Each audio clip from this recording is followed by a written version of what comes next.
Filipenses capítulo 3, verso 1, que diz assim: quanto ao mais, meus irmãos, alegrem-se no Senhor. Escrever de novo as mesmas coisas não é um problema para mim, e é segurança para vocês.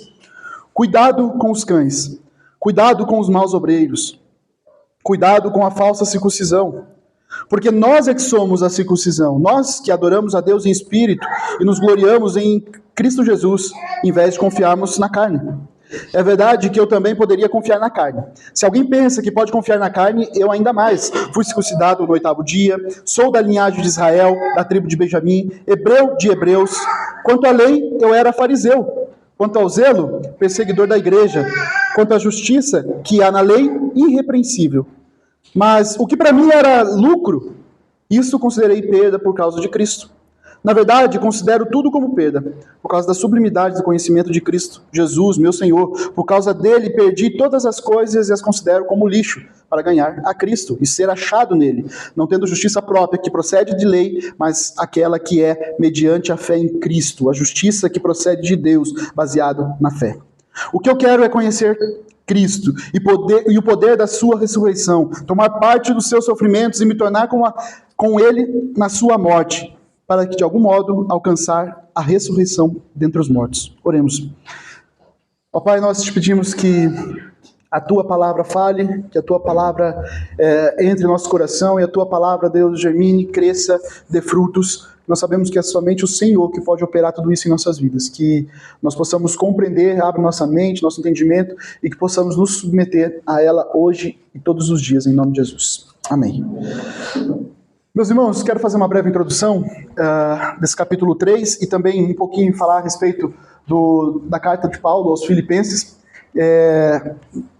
Para quem nos acompanha aqui sabe que nós fazemos, eu particularmente faço essa leitura contínua do texto bíblico, né? Então nós estamos já há alguns meses estudando Filipenses e agora nós chegamos aqui no capítulo 3. Então, apenas para contextualizá-lo e também lembrar aqueles que já estão estudando esse texto, lembrar do que nós já vimos até aqui, né? Vamos lembrar aqui dos principais temas, para a gente não se ater aos detalhes, mas os principais temas que Paulo já abordou aqui. No começo, logo no capítulo 1, Paulo fala da sua alegria por essa igreja, né? Pela bênção que é essa igreja na vida de Paulo. Paulo também busca confortar os irmãos a respeito do que ele está passando, de todo o seu sofrimento, as angústias que ele está passando. Ele diz, isso tem tido reflexo, todo esse meu sofrimento, toda essa dor tem tido reflexo na questão da evangelização. As pessoas estão sendo evangelizadas. Eu fui preso, mas a guarda pretoriana está ouvindo também do evangelho. Então Paulo tenta justamente acalmar o coração dos irmãos de Filipos a respeito disso. E Paulo chama os irmãos então a viverem do modo digno do evangelho de Cristo. Lembra que aqui nós falamos a respeito de ser cidadão do céu, né? Nós não fazemos parte mais deste mundo, mas quando nós somos resgatados por Cristo, nós estamos vivendo, nós já pertencemos a uma outra cidade, uma cidade celestial, onde nós devemos agir conforme essa cidade celestial. E aí Paulo também exorta a igreja a respeito do modo de pensar.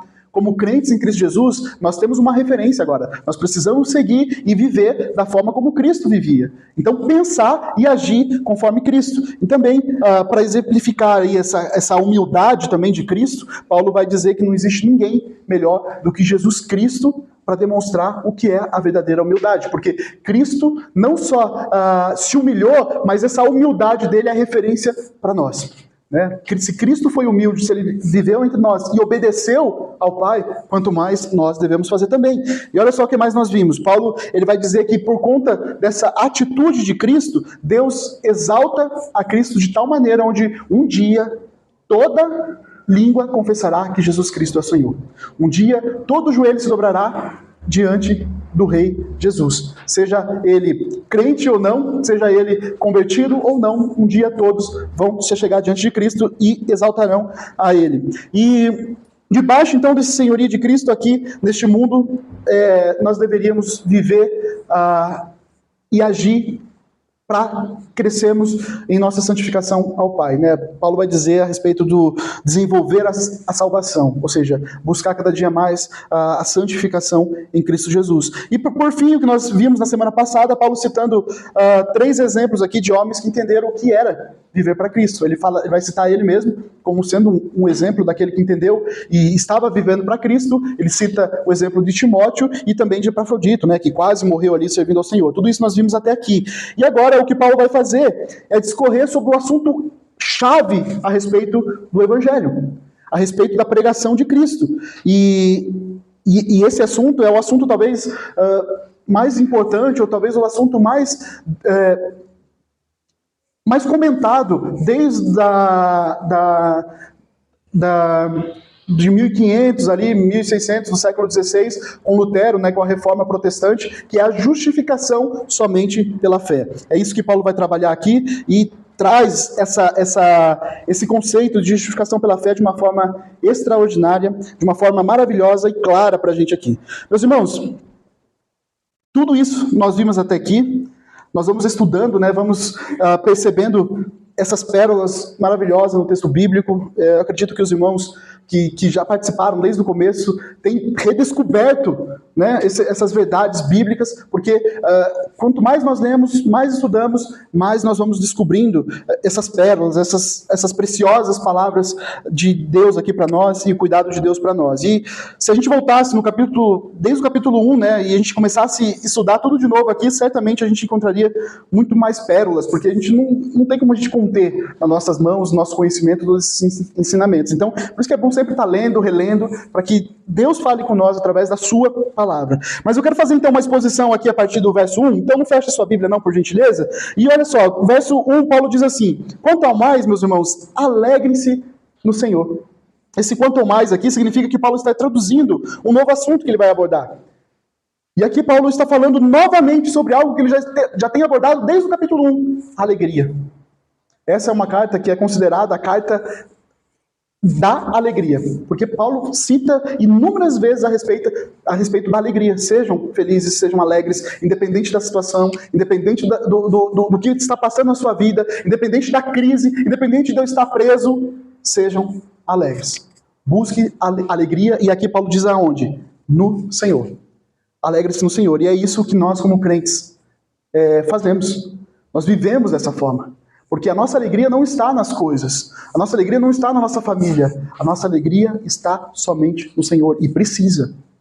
Como crentes, a nossa alegria precisa estar somente no Senhor. E aí Paulo continua. Escrever de novo as mesmas coisas não é um problema para mim. E é segurança para vocês. Meus irmãos, olha que interessante o que Paulo fala a respeito da repetição aqui. Eu não gosto de citar muito exemplo próprio, mas quando eu era adolescente e eu entrei na igreja lá com meus 13 anos, eu lembro que, mesmo estando na igreja, mesmo liderando até alguns ministérios, participando do louvor, cuidando de alguns ministérios de ensino e tudo mais, eu lembro que eu não vivia uma vida com Cristo. Mas eu estava ali. E todos os domingos, toda semana, eu ouvia a respeito da palavra de Deus. Eu ouvia as exortações dos pastores, eu ouvia a exortação dos irmãos. Isso foi muito importante para mim, meu irmão, muito importante, porque se eu tivesse largado tudo isso, certamente, sei lá, seria, Deus tem um propósito para todas as coisas, mas eu lembro que a repetição, ela foi muito favorável na minha vida. E Paulo está dizendo aqui exatamente isso, é importante a repetição, sim, das coisas de Deus, porque ela não é só tranquilo para mim, né? Paulo está dizendo aqui, não é um problema para mim, mas como uma segurança para vocês. Paulo está dizendo que a repetição nos torna mais firmes, mais seguros. Então não tem problema quanto a isso. Não tem problema de ouvir, às vezes, as mesmas coisas. Porque a repetição nos ajuda, nos fortalece. Meus irmãos, o que Paulo vai dizer agora, ele também já tinha dito diversas vezes. Se a gente lê nas outras cartas de Paulo, ele sempre aborda a respeito desse tema. O que Paulo vai dizer agora, ele disse inúmeras vezes, mas ele demonstra que ele não tem problema de repetir a respeito desse tema. Provavelmente Paulo tinha recebido ali informações de Epafrodito a respeito do que estava acontecendo na igreja de Filipos. Alguns ensinamentos também estavam entrando naquela igreja, e aquilo precisaria ser trabalhado. E é justamente sobre esse tema que Paulo vai falar, a respeito da justificação pela fé. E olha só o que Paulo fala a respeito dessas pessoas que estavam ali pregando um outro evangelho, que é assim que é considerado por Paulo a pregação da circuncisão, da pregação da salvação pelas obras. Paulo diz que isso é um outro evangelho. E essas pessoas estavam fazendo justamente isso, e olha o que ele diz, verso 2, cuidado com os cães. Ele vai citar 3 vezes cuidado aqui, olha, presta atenção. Cuidado com os cães, cuidado com os maus obreiros, cuidado com a falsa circuncisão. É um alerta que Paulo vai fazer aqui. Ele vai iniciar trazendo esse alerta. Ó, presta atenção no que eu vou dizer. Cuidado com os cães. Os cães, meus irmãos, no Antigo Testamento, eles eram usados esse termo para os gentios. Né? Não é cães como hoje, né? Muitos têm o cão dócil em casa, o guardião de casa, alguns até dormem, né? Permite que o cachorro dorme junto. Mas enfim, nessa época não era assim. O cão, naquela época, era sinônimo de impureza. A gente vai ver isso no Antigo Testamento o tempo todo sendo falado. Cães como sinônimo de impureza, de bicho selvagem. Presta atenção nesse jogo de palavras que Paulo vai começar a trabalhar aqui. Porque antes era usado esse termo para os gentios. E agora Paulo está falando daqueles que estão na igreja, né, provavelmente aqueles judeus que estavam pregando um falso evangelho. Então já não era mais caracterizado os gentios como cães, mas aqueles falsos profetas. Ele fala mais. Cuidado com os maus obreiros. Veja aqui é a prova de que essas pessoas estavam dentro da igreja. Não eram pessoas de fora tentando trazer alguma doutrina nova para a igreja, mas obreiros maus. Pessoas que estavam dentro da igreja pregando um falso evangelho. Um evangelho onde a salvação era obtida por obras. Mais uma vez, cuidado com a falsa circuncisão. Por que eu falo para os irmãos que é muito interessante você entender isso aqui na linguagem original? Porque faz muito sentido o que Paulo está dizendo aqui. Lembra, ele está trabalhando com esse jogo de palavras, e essa palavra circuncisão aqui não é a mesma da palavra peritomé, que é a circuncisão que é usada em todo o Antigo Testamento e Novo Testamento. Mas que palavra que é essa, então? Circuncisão que Paulo fala aqui. Ele só usa essa palavra nesse texto. E ele sempre tem referência a corte, a mutilação. E para os judeus, meus irmãos, a mutilação, o cortar a pele, era pecado. Eles sabiam, diante da lei de Deus, que isso era errado. E veja o que Paulo está dizendo aqui. Em Cristo Jesus, aqueles que fazem a circuncisão estão sendo mutilados. Veja que Paulo acaba com tudo aquilo de anos que estava sendo pregado.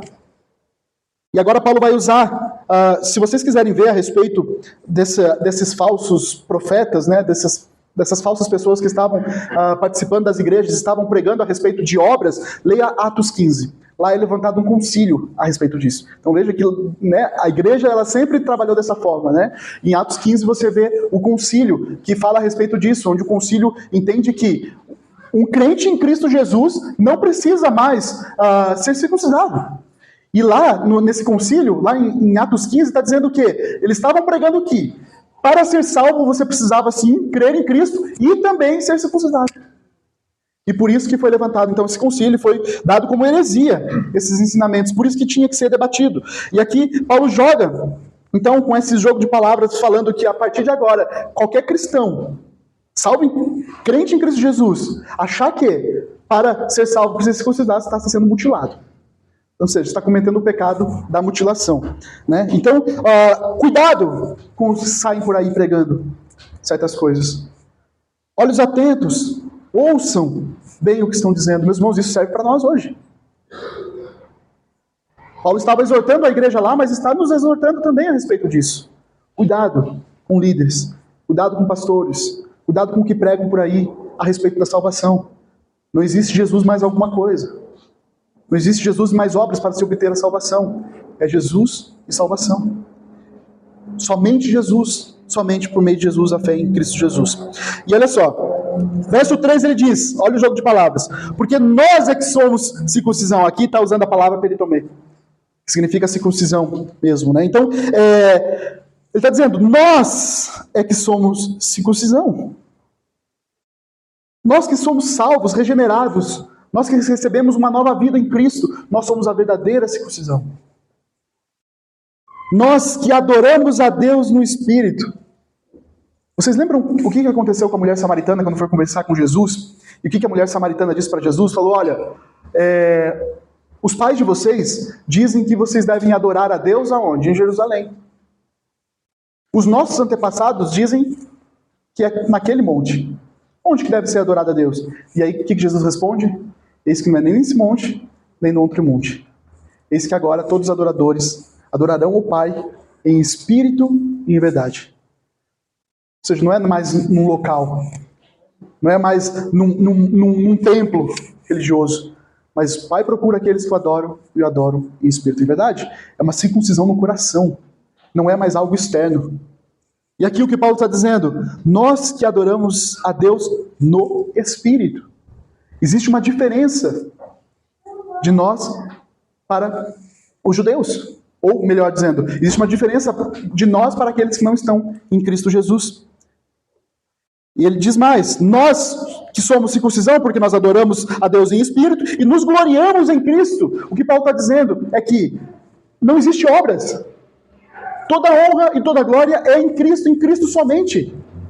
Nós não confiamos nas nossas escolhas, nós não confiamos nas nossas obras, no que nós fazemos. Nós confiamos em Cristo. E ele conclui dizendo isso. Nós nos gloriamos em Cristo em vez de confiarmos na carne. Nós confiamos em Cristo ao invés de confiarmos na carne. Ou seja, o que quer dizer aqui a carne, né? É tudo aquilo que é relacionado a obras. Tudo aquilo que o homem acha que ele pode fazer para agradar a Deus. Meus irmãos, nós somos o povo da nova aliança prometida.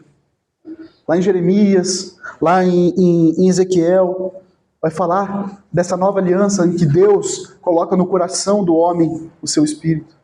Onde Deus quebranta o coração e coloca um coração de carne. Uma aliança nova, um povo novo. Veja que não há distinção. Aqui, só fazendo um parênteses, né, o que Paulo está dizendo aqui está mostrando que não há distinção entre judeus e cristãos. O que Paulo está dizendo aqui é que não tem aquela coisa de dois povos diferentes, dois povos favoritos de Deus. Tem os judeus e tem a igreja, não. Porque Paulo mesmo está se colocando como aquele que é circunciso, aquele que faz parte da igreja. E Paulo era judeu. Então é um povo. Em Cristo Jesus nós somos um povo, tanto judeu quanto cristão, é um povo só. E Paulo faz essa referência, porque senão Paulo poderia dizer, olha, eu sou judeu, eu sou de um povo. E tem os cristãos, que é outro povo, todos nós somos filhos de Deus. Não, está dizendo, nós somos circuncisos. Nós somos circuncidados de verdade, da forma correta. Pedro vai dizer isso, né? O mesmo termo que Pedro usa, que o Antigo Testamento usava, raça eleita, povo eleito, Pedro vai dizer que nós somos a raça eleita, povo eleito. Ou seja, todos fazendo parte da igreja, sendo igreja. Mas o que Paulo está dizendo aqui, meus irmãos, com essas palavras, jogo de palavras? Que em Cristo a circuncisão, ela é mutilação. Se você está confiando nas suas obras para ser salvo, certamente você não será. E é triste a gente ver que igrejas estão se debruçando a isso. Estão se descansando nisso. Acreditando que pelas obras eles serão salvos. E o que está claro para a gente aqui é que não é pela carne, não é pela confiança na carne, mas a salvação é apenas em Cristo Jesus. E olha só, meus irmãos, Paulo vai muito mais além agora.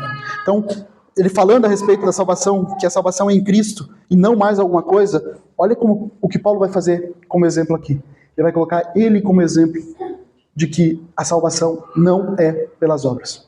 Porque Paulo vai dizer que eu poderia me gloriar. Eu poderia, se a salvação fosse pelas obras, seria o primeiro, estaria no céu. Olha o que ele vai dizer aqui a partir do verso 4. É verdade que eu também poderia confiar na carne. Se alguém pensa que pode confiar na carne, eu ainda mais. Ou seja, se tem alguém que pensa que pode ser salvo pelas obras, se isso fosse verdade, eu já estaria no céu, já estaria com Cristo. Eu poderia ter mais certeza de salvação do que vocês. E ele vai dar 7 motivos do porquê ele poderia ter essa certeza. E qualquer pessoa que ouvisse isso poderia ter certeza que se a salvação fosse pelas obras. Olha, ele dá 7 motivos. A partir do verso 5. Fui circuncidado no 8º dia. Ou seja, ele já iniciou aqui com um ponto fundamental para o judeu, que era ser circuncidado. E no 8º dia ainda, certinho. Seguiu de forma correta. Então já colocou o ponto fundamental aqui. Eu sou judeu, que foi circuncidado no 8º dia. Ele segue. Sou da linhagem de Israel. Ou seja, Paulo está dizendo, eu sou da linhagem pura de Israel. Eu conheço a minha linhagem. Eu não sou daquela linhagem mista que depois, né, do cativeiro babilônico e tudo mais, e começou a haver um misto de relacionamentos. Paulo está dizendo, não. Eu sou da linhagem pura de Israel. E mais, da tribo de Benjamim. Meus irmãos, muitos judeus, eles se perderam na questão da sua linhagem. Se a gente for ver, eu conheci uma pessoa que dizia para mim que era da tribo de Benjamim, né, um judeu. Mas, praticamente, muitos judeus se perderam em sua linhagem. E Paulo diz aqui, eu conheço a minha linhagem, eu sou da linhagem de Benjamim. Outros teólogos eles vão dizer que, por ser da linhagem de Benjamim, ele era alguém muito especial, porque a tribo de Benjamim foi a tribo que foi mais fiel a Davi.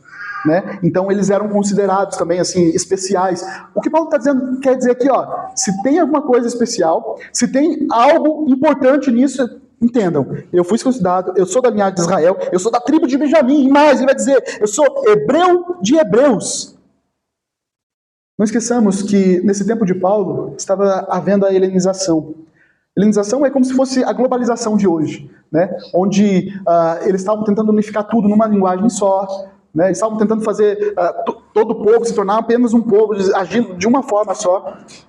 O que Paulo está dizendo aqui é que eu sou hebreu de hebreus.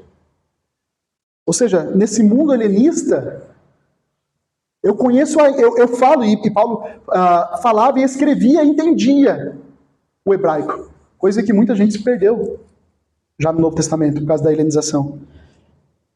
E mais, eu era fariseu. Ou seja, se tem alguém que conhece a lei, sou eu. Eu era fariseu. Eu defendia a lei mais do que qualquer coisa. Eu conhecia a lei e o fariseu era conhecido por isso, né, no período intertestamentário, que inicia ali os fariseus, os saduceus. E o fariseu ele era aquele povo zeloso, aquele povo que era considerado puro. Por quê? Porque eles focaram na lei de uma forma tal que levaram Jesus à cruz. Então, o que eles estavam fazendo com relação a duvidando de Jesus era próprio de um fariseu, porque eles estavam colocando em pauta a lei de Deus. Então, o que Paulo está dizendo que quanto à lei, se tem alguma coisa que era importante para o judeu, era a lei. Então, ele diz, quanto à lei, eu era fariseu. Não existia melhor pessoa do que eu para falar a respeito da lei. E mais, verso 6, acompanhe comigo. Quanto ao zelo, perseguidor da igreja. Você sabe que Paulo perseguiu a igreja. Você sabe que Paulo estava lá quando Estevão morreu. Paulo era um daqueles que estavam apedrejando Estevão. O que Paulo está dizendo aqui, eu era tão zeloso como fariseu, que eu era perseguidor da igreja. Eu era aquele que perseguia aquilo que eu me tornei hoje.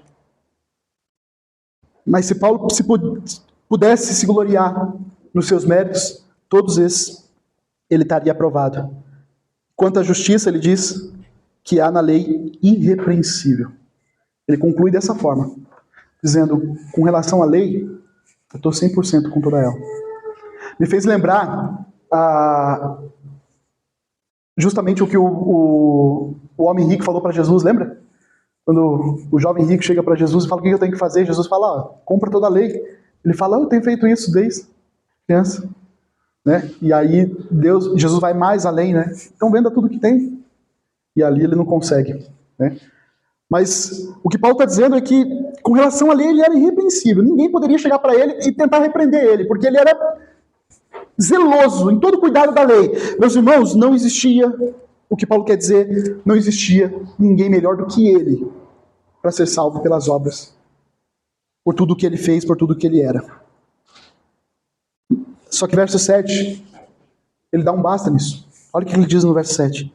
Mas o que para mim era lucro, ou seja, tudo isso que eu citei, a respeito de quem eu era, a respeito do que eu fazia, isso eu considerei perda por causa de Cristo. Mesmo com tudo isso que ele tinha feito, tudo que ele era, tudo deveria ser considerado perda. Eu quero falar um pouquinho a respeito dessa palavra perda, porque ela também não é usada em todo o Novo Testamento. A única vez que ela é usada no Novo Testamento é em Atos. É quando lá em Atos 27, não sei se os irmãos lembram, do naufrágio, do navio em que Paulo estava, né, em que o povo estava com medo de morrer, e Paulo diz assim, não, ninguém vai morrer. Né, nós vamos chegar à terra seca, todo mundo vivo. Só que naquele navio existia muitas mercadorias. Existia ali um lucro de tudo que ia ser enviado. O lucro estava ali. E essa palavrinha perda é usada quando Paulo tem que jogar tudo fora. Todo o lucro daquele navio ele tem que jogar fora, senão os irmãos morreriam, senão as pessoas morreriam. As pessoas que estavam naquele barco. E aí é usada essa palavrinha perda. É o único lugar que é usado no Antigo Testamento. Então, referência, a gente indo para lá, para a gente usar a Bíblia com a Bíblia. Né? Nós vamos para esse texto e a gente vê o sentido dessa palavra perda. É justamente você ter um lucro, você ter algo que é lucro. Só que, se você não jogar fora, você vai perder muito mais. Aquele lucro teria que ser jogado fora para se obter vida. E Paulo usa essa mesma palavra. Olha o que ele diz, mas que para mim era lucro, isso eu considerei perda. Ou seja, eu tive que perder por causa de Cristo. Eis aqui a doutrina da justificação pela fé. A justificação pela fé significa que se você não considerar tudo como perda, você não conseguirá depositar toda a sua fé em Cristo Jesus. Se você não considerar tudo aquilo que você aprendeu, tudo aquilo que você tem na sua mente, se você não considerar isso como perda e considerar isso como lucro, você certamente não poderá obter a justificação pela fé. Porque você está colocando mais alguma coisa junto com a fé em Cristo Jesus. Mateus 16, 26 diz: do que adianta o homem ganhar o mundo e perder a sua alma? Do que adianta o homem ter tudo e perder a sua alma? Para você ser salvo, você precisa se esvaziar do que você considera boas obras como um favorecimento diante de Deus. Deus não vai aceitar isso. É muito bom, meus irmãos, você crescer num lar cristão. É muito bom você se apoiar nas boas obras, nas coisas que você fez, no teu conhecimento.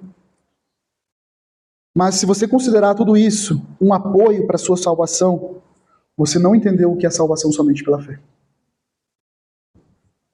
Vou repetir. É bom você ter nascido num lar cristão. É bom você cuidar da sua vida, no sentido das boas obras. É bom você fazer boas obras. Mas você jamais pode considerar isso como algo a mais para se obter a salvação. Porque não existe salvação em Cristo Jesus mais alguma coisa. É somente pela fé em Cristo Jesus. É isso que a gente entende com relação à fé de esvaziar. Porque a fé é exatamente isso, é como se fosse um vaso. Se ele está cheio, você não pode ter fé em Cristo. Mas você precisa esvaziar completamente esse vaso para receber tudo de Cristo. A sua fé em Cristo Jesus só pode ser em Cristo Jesus. Não pode ser obras. Você não pode achar que você tem algum tipo de mérito para alcançar a misericórdia em Deus, porque você não tem. Paulo vai enfatizar muito mais isso. Tudo isso é perda. Tudo isso é perda e não ganho. Veja mais uma vez essa palavrinha, esse jogo de palavras. O que para Paulo era lucro, ele teve que considerar perda para receber a Cristo. Verso 8, que é o verso principal desse texto. Na verdade, considero tudo como perda. Ou seja, Paulo está dizendo assim, não só aquilo que eu citei a respeito de quem eu sou, de quem eu era, de quem eu fui, do que eu fiz, mas tudo eu considero como perda por causa da sublimidade do conhecimento de Cristo Jesus. Tudo eu considero como perda, e ele enaltece aqui o Evangelho, ou seja, ele enaltece o conhecimento de Cristo Jesus. Tudo é considerado como perda em oposição a todas as outras coisas que nos distraem. E ele fala, por causa da sublimidade do conhecimento de Cristo, meu Senhor. Ele se coloca como servo de Cristo agora. E como servo, meus irmãos, o servo não tinha o poder de decidir sobre as coisas. Era o seu Senhor que decidia por ele. E fazer de Jesus Cristo o Senhor e Salvador da sua vida, você está fazendo dele o Senhor da sua vida, no qual você não leva mais em conta as suas vontades, o seu caminho, mas a vontade de Cristo, a vontade do Senhor Jesus. Ele continua: por causa dele perdi todas as coisas e as considero como lixo. Para quê? Para ganhar a Cristo. Essa palavrinha lixo aqui, meus irmãos, é bem modesta, tá? Na tradução aqui, mas ela significa esterco. É isso no grego. E olha o que Paulo diz: ele não só considera perda tudo isso, mas como um lixo. Porque isso enganou ele durante muito tempo. Ele achou que ele estava obtendo a salvação em Deus por causa das suas obras. E hoje o que mais nós temos em muitas igrejas são pessoas achando que estão obtendo a salvação em Cristo Jesus pelas suas obras. Achando que o que eles estão fazendo está agradando a Deus. Que isso é suficiente, que isso é um apoio para a sua salvação. A sua busca pela pureza, as suas atitudes de negar certas coisas, ele acha que isso vai agradar meu Deus. Eu usar o véu vai agradar meu Deus. Eu ir na igreja todo domingo vai agradar meu Deus. Se você não considerar isso lixo, meus irmãos, você não permitirá que a fé por completo em Cristo Jesus venha sobre a sua vida. Não tem como colocar mais alguma coisa. E Paulo é muito claro nisso. Por causa dele, perdi todas as coisas e as considero como lixo para ganhar a Cristo. Meus irmãos, eu não estou falando aqui que a boa obra, ela não é dever do crente. Mas veja o que eu estou falando. A boa obra é dever do crente. Depois que você é crente em Cristo Jesus, transformado em Cristo Jesus, você vive para a boa obra. Mas para se obter a salvação, jamais será pelas obras. Somente pela graça. Abrir mão de tudo. Esvaziar para quê? Olha o que Paulo fala. Me esvaziei, abri mão de tudo, considerei como lixo para ganhar a Cristo. Olha que prêmio maravilhoso, que graça maravilhosa. Somente aqueles que se esvaziam podem receber a Cristo. Verso 9. E ser achado nele. Para você estar em Cristo, para você ser encontrado em Cristo, você precisa abrir mão de tudo e fazer dele o Senhor e Salvador da sua vida. Paulo diz: não tendo justiça própria que procede da lei, mas aquela que é mediante em Cristo, justiça que procede de Deus, baseado na fé. Quando tudo é lançado ao mar, você é achado em Cristo. Quando aquilo que você considera lucro e é lançado ao mar para viver, você é achado em Cristo. E Paulo faz distinção aqui de dois tipos de justiça: a justiça do homem e a justiça de Deus. Meus irmãos, olha como está claro Paulo mostrando que esses dois tipos de justiça são totalmente opostas, são totalmente contrárias. Existe a justiça do homem, que é pelas boas obras, e existe a justiça de Deus, que não é pelas boas obras, mas é de Deus, mediante a fé. São duas justiças opostas, é isso que Paulo diz: não tendo justiça própria, que procede da lei, mas aquela que é mediante em Cristo. Qual é a justiça, meus irmãos, na qual você é baseada a sua vida? Sua vida está baseada em qual justiça? A justiça das tuas mãos? A justiça dos homens? Ou a justiça de Deus? Que vem somente pela fé em Cristo Jesus. Por isso, a fé é esse instrumento para receber a Cristo. É esse vaso, é essa mão. Você não pode pegar mais nada se você está com a mão cheia. Mas quando você está com a mão vazia, você pode agarrar, abraçar essa fé. Somente de forma vazia você pode receber tudo de Cristo. Agora, 10 e 11, meus irmãos, para a gente finalizar, é como se Paulo estivesse tão extasiado nessa maravilhosa graça, nesse entendimento, que ele parece aqui que ele está suspirando essas palavras a partir do verso 10. O que eu quero é conhecer a Cristo. O que eu quero é conhecer o poder da sua ressurreição. Quero tomar parte dos seus sofrimentos, me tornar como ele na sua morte, para que de algum modo alcançar a ressurreição dentre os mortos. Meus irmãos, essa é a consequência. Esse é o resultado daquele que coloca a sua fé em Cristo Jesus. Ele entende que agora o papel dele, depois de ter se esvaziado e ter recebido tudo de Cristo, agora sim, é viver as boas obras. Viver para as boas obras. Viver para o conhecimento de Cristo. Viver para morrer por Cristo. É isso que Paulo está dizendo. Depois de ter entregue tudo como perda, e agora ter recebido tudo do Senhor. O conhecer, eu gosto muito dessa palavrinha, um dia a gente vai estudar muito a respeito dela. Porque o conhecer aqui não é o conhecimento como a gente... conheço o irmão Ed aqui. Mas é um conhecimento profundo. É um conhecimento de relacionamento. Toda vez que a Bíblia vai falar a respeito de conhecer a Deus, ele está falando de conhecer de relacionamento. Que essa é a mesma palavra usada, lembra? Para Maria. Quando vão falar que a Maria não teve relações com José, o que eles falam? Maria não tinha conhecido José ainda. José não tinha conhecido Maria. Né? Ou seja, é um relacionamento tão íntimo, mas tão íntimo,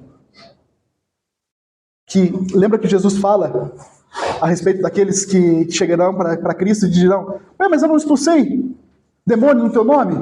No teu nome eu não fiz milagres? Em outras palavras, eu não fui para a igreja domingo a domingo? No teu nome eu não preguei?